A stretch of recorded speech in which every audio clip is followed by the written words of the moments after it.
Welcome. I wanted to talk about the new Nintendo Direct that was released on September 12th, 2025. It was an hour-long Direct, so that was quite long, and I sat through the whole thing, so I wanted to give you the highlights.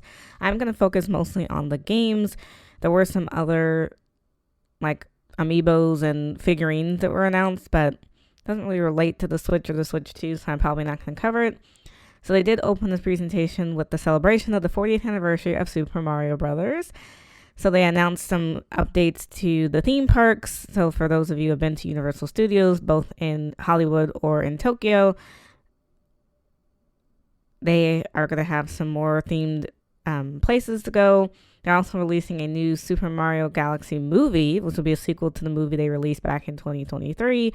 And the new movie is coming out in April of 2026. No specific release date yet.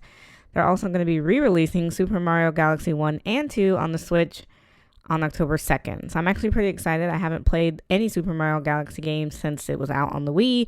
I was surprised they didn't announce a third game, but it doesn't mean there isn't one in the works. They also announced a new game, Mario Tennis Fever, coming out in 2026. There's no specific release date yet, but they did show off a roster of 38 new characters with new maneuvers such as slide and other defensive maneuvers. I'm glad they're bringing back the Mario sports games. I think there's a market for that. Somebody likes it because that's why they're making it, right? Yoshi's also getting their own standalone game called Yoshi and the Mysterious Book, releasing in spring of 2026. The game kind of reminds me of the Princess Peach Showtime game that came out last year on the Switch. It looks like it's really more for kids. It looks like it has a very simple difficulty level, but Nintendo is trying to remain a family-friendly console. So, for kids who don't have the skill level to play harder games, this might be one for them. Dinkum is coming as a timed console exclusive to the Switch on November 5th. I like these kind of games. It kind of reminds me of Stardew Valley, Animal Crossing. It looks pretty interesting. It's also made by Krafton. So for those of you who don't know, Krafton makes a ton of games, including but not limited to Inzoi. So this might actually be a fun game for those of you in that kind of genre. Also in the same genre, we got an update on Tomodachi Life, Living the Dream. So this game was previously announced in the Nintendo Direct last year, but it is now confirmed to be coming out in spring of 2026. The original game, Tomodachi Life, came out on the 3DS and is now coming out for Switch and Switch 2. I'm actually really excited about this. This is going to scratch that Animal Crossing New Horizons itch because Nintendo stopped supporting that game so early. New Horizons came out in 2020 and they stopped supporting it as of November of 2022. I was surprised we didn't get an Animal Crossing Switch 2 edition or any sort of updates when it came to the Switch 2, and they have not announced any sequels to New Horizons as well.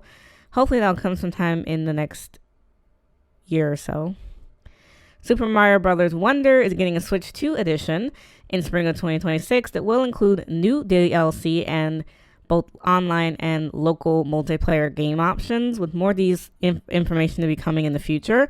There's also a couple other games that are getting Switch 2 editions. I'm going to run through those really quick. So Hades 2 is getting a Switch 2 edition September 25th. And then other games like One Piece is getting one in the fall. Overcooked 2 is getting one for the holidays. Stardew Valley is getting a Switch 2 edition with mouse controls for those of you who play Stardew Valley. And you'll be able to play using the Game Share feature with up to 4 other consoles. And then Human Fall Flat is getting a Switch 2 edition. So I'm glad they're not forgetting about these amazing games that are on the Switch 1 that people are still playing but are now playing on the Switch 2. Kirby Air Riders will be getting 2 amiibos that you can swap pieces from that will launch on the same day the game releases, which is November 20th. There's also going to be a second Kirby Air Riders Direct.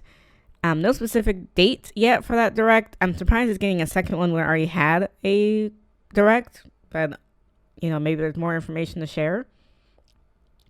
Hyrule Warriors Age of Imprisonment is confirmed to come out November 6th, and pre-orders are going live today on the eShop. No other Legend of Zelda games or news was announced in this Direct. I'm not surprised. They've already announced the Switch 2 editions of Breath of the Wild and Tears of the Kingdom, which came out when the Switch 2 came out back in June of this year. And I think it's too soon to be giving us a sequel to the core Legend of Zelda games. I don't think we'll be getting any other updates in the near future. Dragonquest VII Reimagined is coming to Switch and Switch 2 in February 5th, 2026. They did talk about the virtual consoles, so for those of you who are curious, we're getting Virtual Boy as added to the list of virtual consoles. For those of you who have the online Switch subscription with expansion pack, it does include a new hardware in order to get the full experience. So both the hardware and software launches on February 17th, 2026. I was surprised that we didn't get a GameCube virtual console. I think that's the next one in line that makes sense, but they're going to Virtual Boy, so we'll see how that works out. Metroid Prime 4 finally got a release date.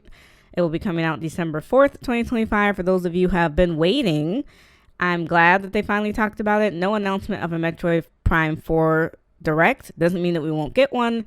They may want to wait until after the Kirby Air Riders Direct to do another Direct. Surprisingly, we're already getting DLC for Donkey Kong Bonanza. If you recall, Donkey Kong Bonanza released exclusively for the Switch 2 in July of this year. And now we're getting DLC called DK Island and Emerald Rush, which released today, right after the presentation, which is really interesting. I'm surprised because that game is only 2 months old. So for it to already have DLC is shocking. There's also going to be an updated demo available in the eShop for Donkey Kong Bonanza, not the DLC. I'm shocked that we didn't get anything from Mario Kart World, whether it was DLC or just a free content update. Considering that Mario Kart World was the launch game with the system, and that is a month older than Donkey Kong Bonanza. So I don't know why that's been radio silence for Mario Kart World. Hopefully we'll get something in the future. Also surprising, we are getting DLC for Pokemon Legends ZA. Now, Pokemon Legends ZA is not even out yet. That game is coming out on October 16th. But they did announce DLC in this Nintendo Direct called Mega Dimensions. And it's going to be coming out with a story and also special apparel items, which will launch alongside the game on October 16th. There's a brand new Pokemon game coming called Pokemon Poktopia. No specific release date, but it's coming out sometime in 2026. You get to play as a human version of a Ditto, creating an island from scratch using Pokemon you encounter in the wild. It's kind of giving me Animal Crossing New Horizons vibes, but I'm sure there will be people who love this. Hopefully we'll get some more information. I don't know how to feel just yet based on this initial trailer, so I'm going to hold off on making any opinions. Monster Hunter Stories 3 is coming on March 13th of 2026, and this was one of many Capcom games that were teased or announced in this Direct. I didn't cover every single one, because some of them were remastered games, but we can see that Nintendo is keeping their alliances with third-party creators like Capcom coming in the future. Along those same lines, a rated M game is coming to the Switch too. Resident Evil Requiem, which is the 9th game in the franchise, will be releasing on Switch 2 exclusively, so not for you Switch 1 owners, on February 27th, 2026. Now, Nintendo doesn't typically release these kind of games on their family-friendly systems, but I guess they're trying to bring in a wider audience and keep that good partnership going with Capcom. They're also going to be bringing back the 7th and 8th version of the game, because there's been a million Resident Evil games over the years, on the same day, February 27th, 2026. The final game, because you know Nintendo likes to make one last announcement before they wrap up for the day. The final game announced was the new Fire Emblem Fortune's Weave, which will release sometime in 2026. Not sure why this was their closing game. I know there hasn't been a new Fire Emblem game since the Switch. Overall, I enjoyed it though. I think this was one of the best directs we've had from Nintendo in a while. I would give this direct a B+, given that it was over an hour. We saw a ton of great new games and updates for games that they had already previously announced. And I like that the time frames are pretty short. The majority of the games are going to release between now and spring of 2026, even though we don't have release dates for all of the games that they showed off. I understand they don't want to lock themselves in on a release date and then have to delay a game if the date doesn't work out. But I was curious to see. The things that I didn't see that I would have appreciated seeing was something about Mario Kart World. And of course, as an Animal Crossing lover, I would have wanted to see any teaser for Animal Crossing. Also surprised not to hear anything about any new Super Smash game. I think that was kind of a missed opportunity as well. Hopefully we'll have more directs closer together. I think this will probably be the last Nintendo Direct for 2025. But they went out with a bang, releasing a new console and having this hour-long Direct with a bunch of content coming in the next 6 to 9 months is a great way to end the year for Nintendo. Let me know in the comments below, what do you think of what Nintendo announced today?